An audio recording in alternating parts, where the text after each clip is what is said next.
Welcome to Hope for Men. Hi, everyone. Welcome back to the Hope for Men podcast. I am your host, Dr. JB, and today's featured guest is Dr. Hajira Yasmin. She goes by Dr. Yaz. She is a gynecologist with 25 years of experience and has set a niche practice to help women who navigate through perimenopause, menopause, and sexual health challenges. Welcome to the show. Thank you. Thank you, Dr. JB, for having me. I am super excited to be here today. Thank you. Yeah, and so I'm also excited to have you as a featured guest on today's show. So let us go ahead and start from the beginning. Can you please share with my listener your origin story? Yeah, it goes back to more than almost 25 years. So I was born in India, and I left India after my medical school to England, to United Kingdom. And I was a trained gynecologist. We didn't have to do an undergrad after your 12th grade. So I was directly admitted with honors in medical school. Then in Bombay, if some of your audience know where Bombay is, it's like the central part of India. And then I did my residency there or a training in OBGYN.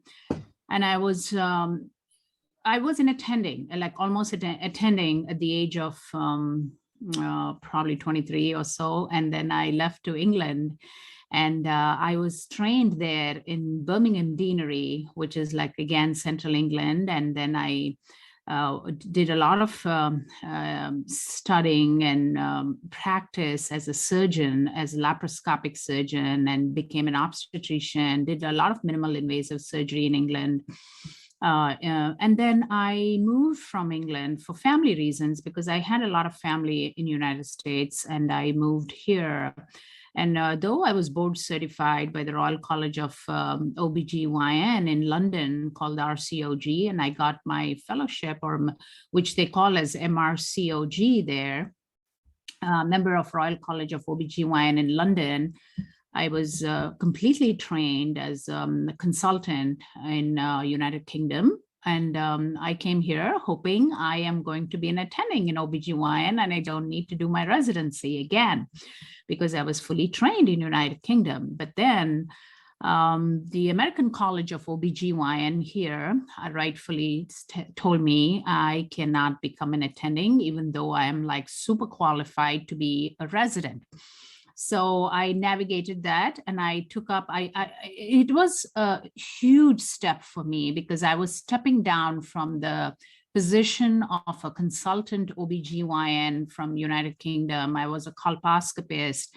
I was kind of menopause specialist. I was a surgeon. I was an obstetrician. And here I am doing my first year residency in the United States. So my journey started, I took that. It was, I took that step because I wanted to learn more. I wanted to be in a country which is not limited by socialized medicine, where I could do more surgery, where I could serve women, I could become more skilled. So I had that drive and that ambition at that age to really dive deeper into OBGYN. I stuck out with OBGYN specialty as well because there were a lot of opportunities that came to me 25 years ago to say, hey, you have done OBGYN so much in these two countries. Why don't you just do family medicine or do internal medicine and kind of have a laid back life? And I'm like, no, I have felt the reward and the happiness and the joy when I deliver those babies. I've had the joy taking care of women with fibroid uterus or with ectopic pregnancies or counseling somebody for a miscarriage. I said, no, I don't think I am placed in my mind and in my body and in my spirit to really deviate from OBGYN. So I stuck out. I did a full 4 years of my residency, but it was very, very different. It was different from a regular resident who comes out of medical school in the United States, because I was doing a cesarean section as a first year resident without any training. I was like, the attendings very quickly came to know where I came from. I was a very unique breed. There are very few people who come across in residency programs like me. I was just going through the motions of residency because I had to be board certified by the American College of OBGYN and the American Board of OB-GYN. So I finished the 4 years.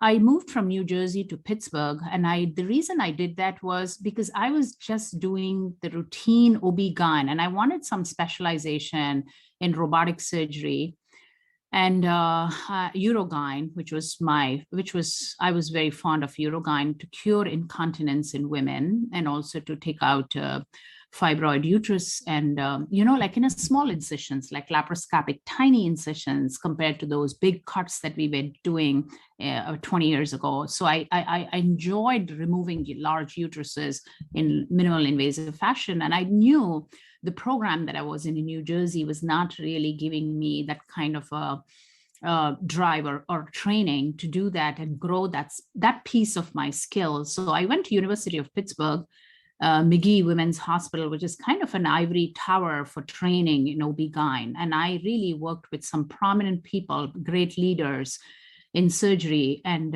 obstetrics. And I developed those skills of Urogyn, and I honed my skills on laparoscopy and became very, very comfortable, very confident. And I was ready to put on a robotic program and to serve in women's health space. And I wanted to do this in a rural setting where I could go in and create a program. So I applied everywhere and I chose Wisconsin because it was rural and it was in the middle of the country and there were no experts there. And they needed people like a robotic surgeon. They needed somebody who had experience, and it kind of fitted my vision of growing something where there was nothing. Mm-hmm. I did not want to be under the umbrella of a large academic institute where there are hundreds of subspecialists, mm-hmm. and I'm just a number for them. Like, okay, Dr. Yaz, yeah, she's like any other resident, she's doing this, or she can go for fellowship. I did not need fellowship training because of my past. Mm-hmm. So I wanted to go into a program and really into a place and really set up a program where I could serve and train junior attendings and really show what I have. And that's exactly what I did in Wisconsin. I was very fortunate. I had amazing partners. I went to a large health system, which serves central Wisconsin, about 25 centers. And I went to a large group of OBGYN, where I had 6 partners there. And we set up a practice and I brought in robotic program. They did not have the Da Vinci system in that place. So I got the robotic program for gynecology. I brought in Urogyn and we started doing a lot of surgeries for incontinence. And at that time we were using mesh for slings and I brought on that sling surgery and I did all of this. Long story short, in my decade of practice in Wisconsin, somewhere in the middle, I had this urge, like, I was doing surgeries and my patients would come to me and say, my libido is low, or, I'm having a lot of dryness. I've lost interest in sex after you did my surgery or after I had my baby. And, you took out my uterus. I'm a cancer survivor and I've gone into surgical menopause, but there's something happening in my body. What do I do? I didn't have many answers. Honestly, I felt I've trained in 3 different countries and top institutes, like, in Bombay, in Birmingham, and McGee, and I'm not able to help these women. So it created a kind of a caveat in my mind as to, I need something more. I need to gather how to help these women. So as a full-time attending OBGYN, I was drawn to gynecological surgery. So I was more of a surgeon and an obstetrician, but I kind of gave away that obstetric piece a priority compared to surgery and sexual health. I was drawing patients more who were coming to me for menopause issues and sexual issues just by the interest that I was giving to them. I was talking to them, I was listening to them. So I went and enrolled myself into a human sexuality course in Michigan, in Ann Arbor. I was a full-time attending. I was doing calls. I was completely inundated with surgery and hospital calls as an obstetrician. You know how bad it is. Like we are just like ER docs, like 24/7 and, catching those babies and Well, juggling well, your. well, ER docs are not on call. Yes. Like, you're stuck in the hospital. Yeah. Like, they call me at 2 a.m. to deliver a baby. And then I finish my shift like about 7 a.m. And then I would drive to Ann Arbor in Michigan and do my course. But Wow. it opened my eyes. It really opened my eyes. There is so much to human sexuality that is really not taught in residencies and medical schools. There is so much about gender identity, sexual orientation. How do we approach these women and men and in their relationships? How do you navigate throwing away your judgment, throwing away your mindset, the way you look at your life and not projecting on them? It took a lot of time for me for that personal growth. And that happened while I wasn't attending. Like, the moment my patient walks through the door, it's nothing about me, it's about her. And I have to throw my bias. I have to, we all have some kind of implicit bias. We have to shut that and not project my opinion or my culture or my stuff. And that was a huge thing for me, which I learned. If you need to treat somebody for their sexual concerns, that is the first step that you need to do. And that whole year, it really explored what I was and what I wanted to do. And then I also passed an exam by the North American Menopause Society and dived deeper into menopause, because menopause is hardly touched in curriculums, even like very pristine institutes like University of Pittsburgh and Birmingham University Hospital in London, in Birmingham. Nobody talks much about menopause. So I had to read myself, self-teach myself, write an exam, understand the physiology of menopause, what happens in different systems, in your heart, in your brain, in every system of your body when you go through that menopause or perimenopause. So I started a clinic in Wisconsin based on the knowledge that I acquired, and it was called Women's Intimacy Center. So I literally had to present the need for this clinic, and it got approved. And this was my second venture in Wisconsin. The first one was my robotic program, and the second was Women's Intimacy Clinic. I was really proud about that, because being a woman of color in the middle of the country, very, very semi-rural Wisconsin, I literally fought with the board people and also medical directors to explain the need for this sexual health and menopause health. And it got approved. It got approved.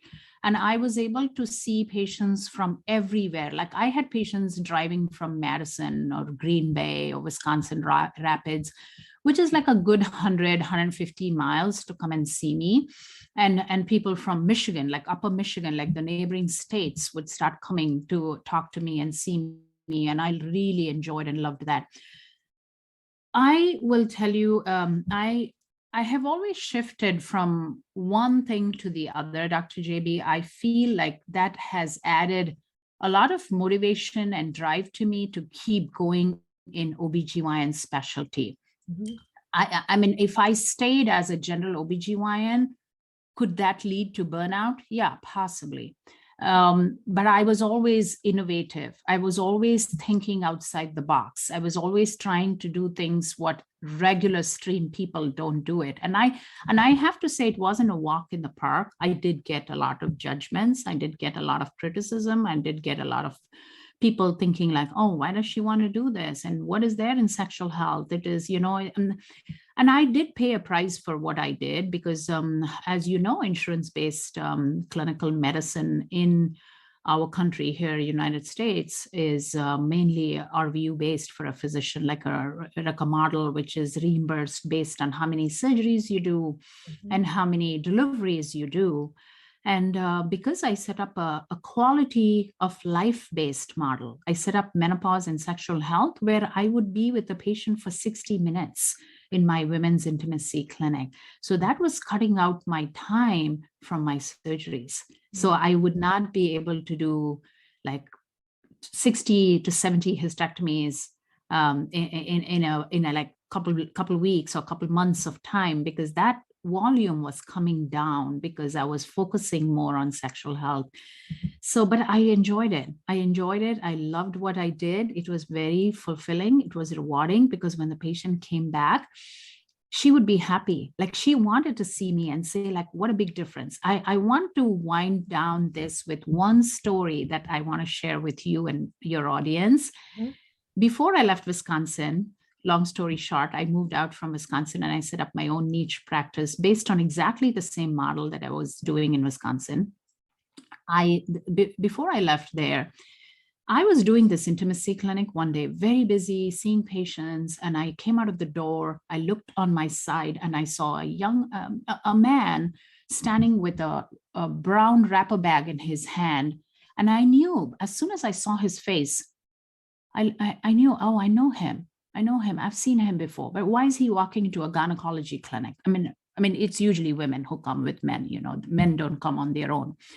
And I'm like, I said, okay. And then when he came closer, I knew who that was. I said, hey, John, how come you're here? Where's your wife? Like, where's Nancy? Where is she? Where is she? And he's like, I want to talk to you. So I took him in a room and he shared with me such a touching story that his wife passed away the night before when she had a massive cardiac arrest and they were trying to revive her. She was undergoing a heart valve replacement surgery. And he came just the next day itself to tell me that I had given such a great life to that couple. Like they were able to be intimate. They were able to, even before she went to the hospital to have surgery, they had a moment of intimacy. And he said, I can't thank you enough. Like without you, that would have not been possible. We came to see you about 3 or 4 years ago, and you gave us such a fulfilling, rewarding life in those last few years that I had with her. There's nobody better for me to thank you about her, the kind of life you gave me. So I wanted to come and tell you this, and I wanted to thank you. Wow. It touched my heart. It touched my heart, and I felt like I am on the right track. Mhm. I shed so many tears. I hugged him. I said I attended her funeral too, but I felt like it was such a touching thing. And I said, I think I'm on the right path. This is the way to go. Mhm. It may not pay me well, but that's what the difference I want to make in the world. I want to make a bigger impact, and I want to continue to serve every relationship. Every woman who's out there can access me, can really reach out to me. So right now, I'm in North Carolina, so I have set up a similar niche practice. And obviously, I can't see many patients in that practice other than Wisconsin and North Carolina because I'm licensed in these two states. But I do want to create something bigger and impact women all across the world, just because from the roots of where I come and how I have come and my journey being across the world, I Mhm. feel like I can relate to what women, not only here, but across the world are undergoing in that aspect of their lives. Mhm. Wow, what an amazing story. Oh, thank you. And you've had so many transitions throughout your career. And I want to kind of revisit a few of those transitions if you're okay. So, the first transition I want to talk about is transitioning from the UK to the US and explore that a little bit more to understand what exactly you meant in terms of you wanted to get out of socialized medicine. Um, in the United Kingdom, there was a kind of a plateau. I would say it is a kind where there is a ceiling for everything. Like if I wanted to do robotic surgery, or if I wanted to advance something in sexual health or menopause health, or if I wanted to do Eurogynes, there were a lot of restraints because it's a government funded healthcare, and there was not much growth, and people were pretty much laid back in terms of consultants. I'm talking about like the attending level. And I felt a little boxed in there. I felt like, I needed more growth. I felt like I could do more. I just don't have to be delivering babies and doing hysterectomies in a conventional fashion, because I want to do something more. So that desire for more was not satisfied in socialized medicine. So they were that drive was not fulfilled. Now, some people argue that the solution to combating our RVU-based medicine is socialized medicine. So what would you say to that? I do not think that is one size fits all. I don't think just because we are on this side of the world and we say socialized medicine is not the cure, because I have practiced both ways. Mhm. And I will tell you, it has to be a hybrid. There is no way that we are going to survive with socialized medicine, because it does have its cons. Like if socialized medicine, you don't get your hysterectomy like in 48 hours. You don't get your cataract surgeries in like a week. Everything is prioritized based on the funding that comes from the NHS or the National Health Service or the government funding. So the surgeries are definitely delayed. You don't get your assessments, your care, what you need, like the kind of privatized care or insurance-based care that we have here. People are not going to be happy with that. I mean, socialized medicine is good. I would say at certain point to give medical care to everyone above 65, like a free care for everybody, government funding, free care like National Health Service, giving like diabetes, hypertension, cancer, and any such care, like a basic care, a basic package to be rolled out to all citizens of United States could be a socialized piece of healthcare. But to roll it out to the entire country, I don't think it's going to be feasible. It has to be a mix of one or the other. I don't think the solution is give up RVU-based care or insurance-based care and jump to socialized medicine. I don't think the answer is that simple. Okay. So transition number 2 is transitioning from, the UK to the US, but now transitioning from being an attending to being a resident. And so you had to start from the beginning, from intern year? Yes, absolutely. Yeah, the difference is, if I was coming into internal medicine or pediatrics, because that's those are the two specialties I was told at that time, I would enter as a second year resident.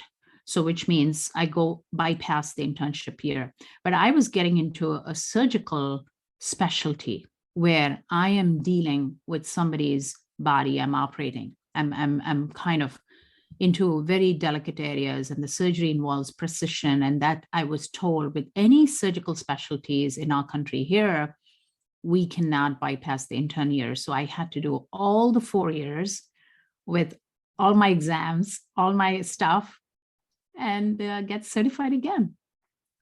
And as part of an intern year, you're not just an OB, you're floating through all these different specialties and service lines. Yes. And so how was that for you? It taught me a lot of things, Dr. JB. I have to say it is not everyone's cup of tea, because you know how interns are treated, you know how hard it is, and you go through different specialties. People would do the same to me, and then they would understand where I'm coming from and how much I know and what I know. And then slowly they would realize, oh my God, like she's different. She's not the usual one, So, and then I gradually navigated each pathway. And I have to say, it was not easy. I mean, if somebody is trying to do that, I would love to be a mentor to them. And there are far and few people who do what I did. And if there are people out there who's listening and they're planning to do that, I would love to share my experiences and guide them through this, because I didn't have anybody to guide me through this. I mean, it was just me doing everything. So you would think that if you've gone through this already and you're already working as an attending, that it actually would be easier than somebody who hadn't gone through anything, like they were fresh out of medical school. But you're saying you still had a lot of challenges despite all these years of experience. The challenges are mainly because you don't fit in. You don't fit in with your peers. You don't fit in with even your attendings, because you may be better than your peers and your attendings. So you are doing your first cesarean section, they're just showing you and you're saying, I can finish this in 20 minutes. So you are at a different level. So that doesn't fly very well with many first-year residents or even second-year residents. So I had those challenges. People would try to pull you down. People would come and say things, nasty things like that are totally unrelated to OB-GYN, like, okay, why can't you do this or why can't you do that? Because they are senior residents and you are a junior resident. And even though you were an attending in another country, they don't care about it. I mean, is that their insecurity that they're doing that? I mean, I have seen that both from the attending sides and my peers as well. So that was the challenge I faced. It was not about learning a skill. It was not about doing surgeries.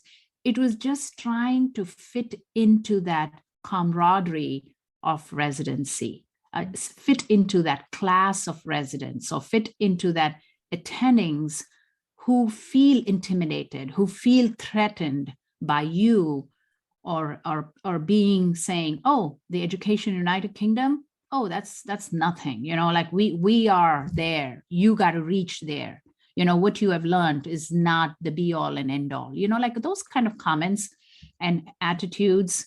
And I did come across that a lot, and that was my biggest challenge. And during this whole experience, did you ever experience symptoms of burnout? I wouldn't say there was any burnout during residency. You meant during transition into residency, right? In here? No, it was exhaustion. It was exhaustion because it was both physical and emotional and mental, because, I was working hard. I was like going at 3 a.m. to do my rounds and get everything ready and present things. And at the same time, I'm always on an alert, thinking, oh my God, like, am I stepping someone's shoes? Am I overdoing this? Am I showing that I'm an attending? How much should I tone down?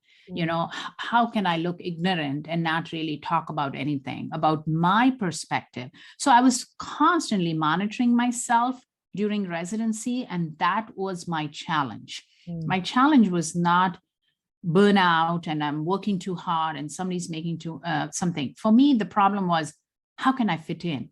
And how can I not be judged by people because I know more than them or I've trained more than them? And that must have been extremely challenging. It was, but I went through and 4 years and I did it. I when I started, I said, oh, I'm not going to go through this. I probably will go back to England and become a consultant and live there forever and never come back to United States. But here I am. I finished the 4 years. So you thought about quitting. So what made you not? The quitting piece that came when there were very negative attitudes from peers or few attendings, like not really acknowledging the POVs of a trained person from across the country from another land, saying like, we do it all and we are the best and we are the latest and the greatest here. That was the frustration piece. Like, how can I make them understand that the entire world is the same? OB-GYN specialty can never change. You deliver the babies, you do surgeries. And it's just that we have more technology and we have more precision and innovation in the United States, So my frustration of not being able to get across to them did give me ideas about, oh God, I don't think I can continue this battle. I should just quit and go back and take my consultant job in Birmingham or anywhere in England. But I did not do that because I felt to myself, these are only a bunch of people. Like, I was operating amongst 16 residents or maybe 25 attendings. And I was telling myself, it's a small pool of people. And I had navigated so many people in England. Like, we rotate through different hospitals there. And I had worked in Manchester. I had worked in Leeds. I had worked in Wales, South Wales, near Cardiff. And I had seen so many people, so many gynecologists, so many residents. And I said to myself, these people are a small pool and they are annoying me. I'm frustrated with them, but I am not going to give up because of them, because there is a bigger world out there. So I would talk to myself and say, and I'm a huge journal writing person too. So I used to journal a lot, and I write down everything like, okay, today this is a bad day, and somebody was annoyed and somebody didn't like what I said, and okay, so tomorrow is another day, and I have done this before. I was always going back to what I had done before. I was always going back to my roots, and I was always going back thinking, I have done this in Cardiff. I have done this in Birmingham. I have done this in different places. Why can't I do it here? Mm. Yes, yeah. So you had a way to engage in self-care through your journaling, right? To release, to process what happened during that day. So you get it out, and then you wake up and face another day. Yes, exactly. That's exactly I did all 4 years. I'm a huge journal writing person. I did that, I think, from my high school days. I was always journaling. So I'm so crazy even today. Sometimes I'm obsessed with journaling, and I feel like I need to give up. I can't be writing every day, you know. But that is my exit point. That is my letting go of all the things and kind of reflecting back and starting fresh for a new day. And always looking forward, not, being stuck in all the negative things that happened that day, and, focusing only on that negative aspect of your day, but realizing that tomorrow's a new day and there's hope that it'll be better, and even if tomorrow's Absolutely. not better, the day after tomorrow, maybe Yes. that'll be better. Yes, absolutely. Wow. So you transitioned out of Wisconsin. So what made you decide to leave Wisconsin? That's such an important, vital piece of my life. I went to Wisconsin with my kid, and he grew up and he went to college. And both me and my husband, we had one child, and he became a college freshman in the middle of the pandemic. And we always wanted to retire and go to a place of four seasons. And we used to come to North Carolina quite a number of times when we were in Wisconsin, like to the mountains. And I loved the mountains and the ocean, and I get drawn for water. Like water is kind of grounding for me, like to be close to the ocean. And it really makes me think that life is bigger. Like, there are so many things that we worry about. My anxiety, my stress, and my surgery. Like as a surgeon, when you do so many intricate surgeries, you're under a lot of stress. Like you don't want to create a complication. You want to do everything right for this woman so she can heal and she can be there for her family. So you are putting yourself to the top level of stress when you do these kind of things. But I used to get a release every time we take vacations in places with beaches or water or, something like that. And I knew that I wanted to retire in a city which is close to the ocean and mountains too. We had a beautiful mountain in a place that I lived in Wisconsin called Wausau. It was called Rib Mountain. And me and my husband would always walk that mountain. It was like 4 miles. You could go up like 2.5 miles and walk down 2.5 miles. It was pretty steep. And we would take the dog and go. And so when our son left, we were thinking we got to go back to Raleigh because, it is getting lonely in Wisconsin. And the other piece was the winter was drowning us, and we wanted more of sunlight. I wanted to really flourish and do more work in terms of sexual health and menopause. But for me to be a better version of myself and to be positive, I needed to look after myself so that I can give better things to my patients or to my women, like if I do coaching or if I do anything in the future, I cannot be in a mess if I have to give something positive. So that was my first belief. How do I make myself content, enjoy, in peace, and with ease? I got to live with ease. I can't be frustrated with this winter. Every time I drive in the evening, and if there's a blizzard and I can't go to the gym, I can't take the dog for a walk. So so that was the whole point. We kind of reflected on our life and our home. We became empty nesters. And we decided yeah, this is the time. I think we can make a move to North Carolina. So we did take that step and we came here. And I have to say that was another bold move. I didn't know anybody in the city. It was something exactly what I had done in the past. Again, my journaling helped me here because I had left England and I had come to United States. I had my family here. I have my sisters and wonderful friends here. But even then, going for a residency program all by myself, after being an attending and being at that level of expertise and dropping down to a first-year intern, I was exactly doing the same here. I was in a very secure position in my job. I was a medical director of Women's Intimacy Clinic. I was at the peak of my career. I was a fantastic robotic surgeon.